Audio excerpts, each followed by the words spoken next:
Assalamualaikum warahmatullahi wabarakatuh. Yang terhormat Bapak Yul Haribahar dan Ibu Titis Purboningsih selaku dosen pengampu mata kuliah Konservasi Tanah dan Air. Izin memperkenalkan diri, nama saya Rani Dea Septiani, tingkat 4B Penyuluhan Pertanian Berkelanjutan semester 7. Baiklah, langsung saja di sini saya akan mempresentasikan hasil praktikum mandiri yaitu konservasi tanah dan air. Yang pertama yaitu pengambilan contoh tanah PUTK dan PUTS atau pengambilan contoh tanah kering dan tanah sawah. Latar belakang yaitu tanah merupakan medium alami untuk pertumbuhan tanaman darat. Potensi tanah dalam menopang pertumbuhan dan hasil tanaman berbeda antara jenis tanah yang satu dengan lainnya, sehingga tergantung pada proses pembentukan tanah dengan beberapa faktor pembentuk tanah yang mempengaruhi, yaitu bahan induk, iklim, relief, organisme, atau waktu. Tujuan dari praktikum pengambilan sampel tanah ini yaitu mampu melakukan pengambilan contoh tanah dengan baik, mengetahui cara pengambilan contoh sampel pada lahan sawah, kemudian mengetahui cara pengambilan contoh sampel pada lahan kering.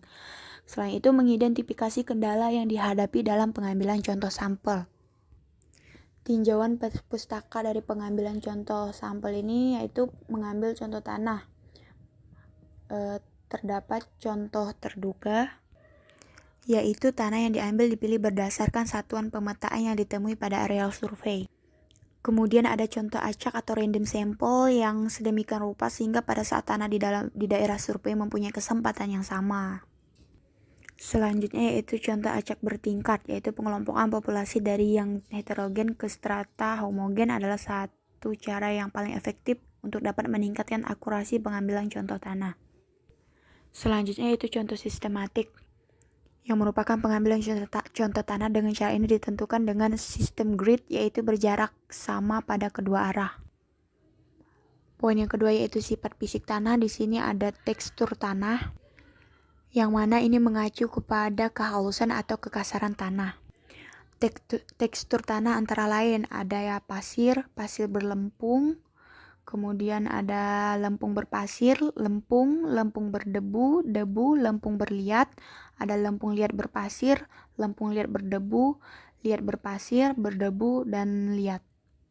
Selanjutnya yaitu struktur tanah, yang merupakan pengelompokan partikel tanah ke dalam agregat atau kumpulan yang mantap.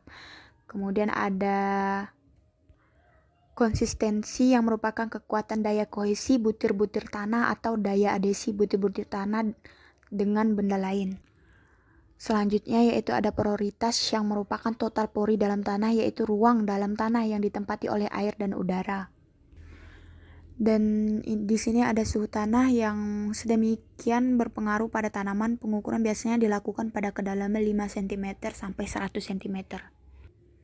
Dan yang terakhir yaitu ada warna tanah yang sering kita jumpai, yaitu ada warna kuning, merah, coklat, putih, dan hitam, serta warna-warna tanah yang di antara warna-warna tersebut.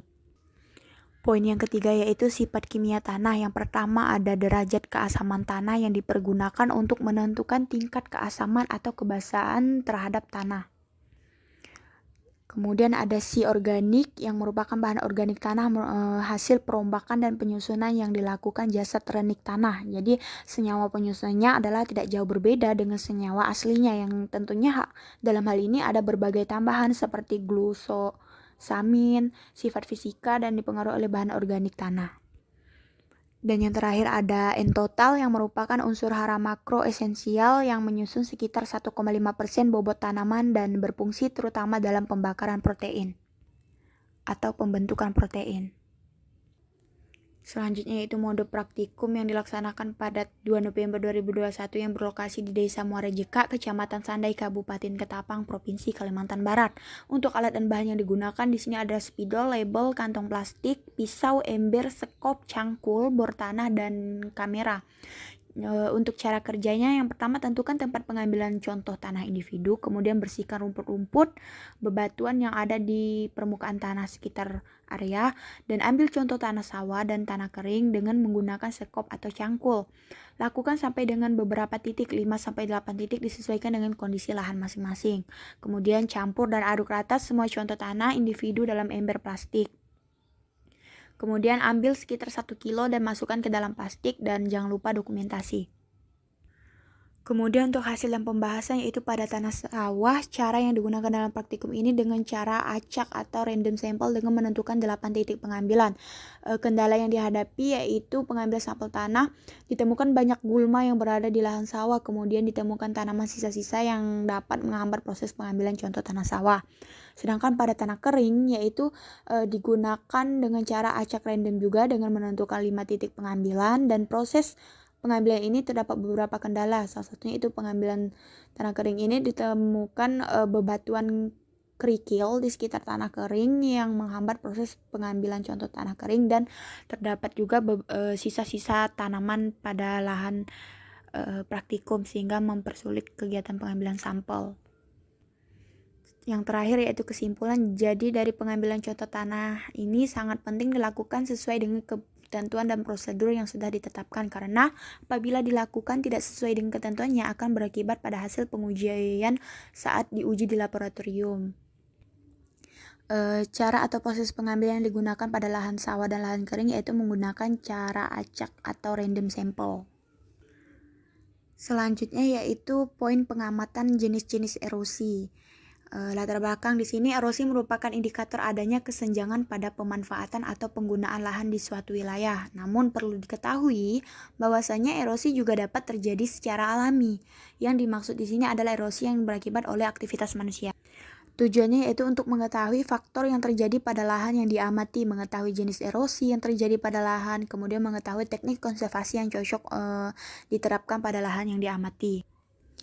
Selanjutnya yaitu tinjauan pustaka. Di sini erosi merupakan peristiwa pindahnya atau terangkutnya tanah bagian-bagian tanah dari suatu tempat ke tempat lain oleh media alami. Pada peristiwa erosi, tanah atau bagian tanah dari suatu tempat terkikis dan terangkut kemudian diendapkan pada suatu tempat lain. Di sini bentuk-bentuk erosi ada beberapa macam. Yang pertama yaitu erosi percikan, yaitu percikan atau benturan air hujan secara langsung pada partikel tanah dalam keadaan basah. Kemudian ada erosi lembar, merupakan pengangkutan suatu lapisan tanah yang tebalnya merata dari suatu permukaan tanah. Selanjutnya yaitu ada erosi alur yang terjadi karena adanya proses erosi dengan sejumlah saluran kecil yang kedalamannya kurang lebih 30 cm dan terbentuk terutama di lahan pertanian yang baru saja diolah. Kemudian ada erosi parit yang baru terbentuk berukuran sekitar 40 cm lebarnya dengan kedalaman sekitar 30 cm. Kemudian ada erosi tebing sungai yang terkikis permukaan tunggul sungai dan gerusan sedimen di sepanjang dasar saluran. Kemudian yang terakhir yaitu ada longsor, merupakan erosi yang pemindahan tanah terjadi pada saat bersamaan dalam volume yang besar terjadi secara sekaligus. Pada metode praktikum, alat dan bahan yang digunakan yaitu kamera HP, alat tulis, dan buku. Nah, cara kerja dari praktikum ini yaitu menentukan lokasi lahan yang terdegradasi untuk diidentifikasi erosi yang terjadi. Kemudian menentukan waktu pengamatan, mendokumentasikan bentuk-bentuk atau jenis-jenis erosi yang terjadi. Kemudian mendeskripsikan jenis-jenis erosi yang terjadi dan didokumentasi dalam gambar atau foto menurut referensi. Hasil dan pembahasan yaitu berdasarkan hasil praktikum identifikasi jenis erosi yang dilakukan di lahan Desa Muara Jeka, Kecamatan Sandai, Kabupaten Ketapang, Kalimantan Barat, yaitu menunjukkan adanya jenis erosi alur. Erosi alur adalah proses terangkutnya tanah dan alur-alur tertentu pada permukaan tanah. Erosi akibat pengikisan tanah oleh aliran air yang membentuk parit atau saluran kecil. Kesimpulannya yaitu terdapat jenis erosi yang terjadi di lahan adalah jenis erosi alur karena aliran air yang datang menyebabkan pengikisan pada permukaan tanah yang arahnya memanjang ke bawah. Faktor erosi yang terjadi di lahan yang diamati adalah tidak ada tanaman penutup tanah, jadi topografi lahan yang tidak rata sehingga menyebabkan erosi alir terjadi. Selanjutnya yaitu poin tindakan konservasi tanah dan air secara vegetatif. Latar belakang yaitu ketiga teknik konservasi tanah secara vegetatif, mekanis, dan kimia pada prinsipnya memiliki tujuan yang sama, yaitu mengendalikan laju erosi, namun efektivitas, persyaratan, dan kelayakan untuk diterapkan sangat berbeda. Oleh karena itu, pemilihan teknik konservasi yang tepat sangat diperlukan. Tujuan konservasi secara vegetatif ini yang pertama mengetahui tindakan konservasi tanah dan air yang telah diterapkan pada lokasi praktikum, yaitu di Desa Muara Jeka.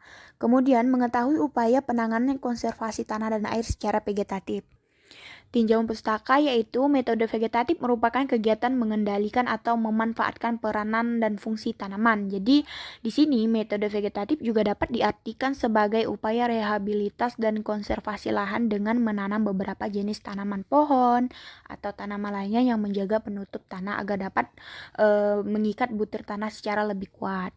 Kemudian di sini ada jenis konservasi tanah secara vegetatif. Yang pertama yaitu penghutanan kembali, yang berfungsi untuk mengembalikan dan memperbaiki kondisi ekologi serta hidrologi dalam suatu wilayah dengan memanfaatkan tanaman pepohonan. Kemudian ada wanatani atau agroforestry yang merupakan bentuk usaha konservasi tanah atau sistem penggunaan lahan yang mengintegrasikan tanaman pangan, pepohonan atau tanaman komoditas lain. Seperti kebun campuran, pagar hidup, pertanaman sela, pertanaman lorong, pekarangan, silvipastura, talun hutan rakyat, dan tanaman pelindung lainnya. Kemudian ada strip rumput yang merupakan menanam rumput secara strip menurut garis kontur untuk mengurangi aliran permukaan dan sebagai pakan ternak. Selanjutnya itu ada mulsa, adalah sisa tanaman, serasa, sampah plastik atau bahan-bahan lain yang disebar sehingga menutup permukaan tanah. Kemudian ada sistem penanaman menurut strip. Jadi di sini merupakan suatu sistem penanaman dengan menerapkan jarak tanam tertentu dan selang-seling dengan menggunakan tanaman yang lain searah kontur di dalam suatu bidang lahan. Kemudian ada barisan sisa tanaman yang merupakan sistem barisan yang sama dengan sistem strip, akan tetapi bersifat sementara dengan sisa tanaman atau rumput yang telah siangnya ditumpuk secara berbaris. Dan kemudian di sini ada tanaman penutup tanah yang merupakan jenis tanaman yang ditanam pada lahan kering yang dapat menutupi seluruh permukaan tanah. Kemudian ada penyiangan parsial yang merupakan penyiangan rumput alami dan tanaman penutup tanah sehingga di sekitar tanaman pokok bebas dari gulma. Dan yang terakhir yaitu penerapan pola tanam yang merupakan sistem mengatur waktu dan jenis tanaman sesuai dengan keadaan yakni iklim. Kemudian untuk metode praktikum yaitu dilakukan pada 10 Januari 2022 berlokasi di lahan praktikum Polbangtan Bogor, Kelurahan Pasir Jaya, Kecamatan Bogor Barat, Kota Bogor, Provinsi Jawa Barat. Untuk langkah kerja pada praktik ini yang pertama, pelaksanaan praktikum dilakukan secara observasi lapangan, kemudian menentukan lokasi pengamatan, menentukan waktu pengamatan, mengumpulkan informasi yang berkaitan dengan lokasi pengamatan, mengamati tindakan konservasi tanah dan air yang telah dilakukan pada lokasi pengamatan, dan melakukan analisis hasil observasi. Untuk hasil dan pembahasan, berdasarkan hasil pengamatan di lahan praktikum menunjukkan hasil teknik konservasi secara vegetatif yaitu tumpang gilir. Lahan praktikum Polbangtan Bogor tumpang sari gilir dengan tanaman semusim seperti cabai, terong, dan jagung. Jadi terdapat alasan mengapa lahan ini ditanam secara relay cropping dan dalam pemeliharaan komoditasnya yaitu tanaman semusim karena lahan ini dekat dari irigasi air sehingga memudahkan dalam pemeliharaan.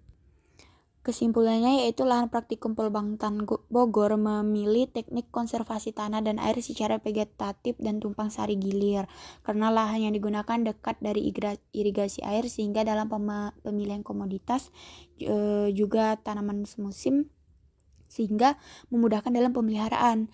Semua sudah disesuaikan dengan kondisi lapangan lahan praktikum yang ada di Polbangtan Bogor.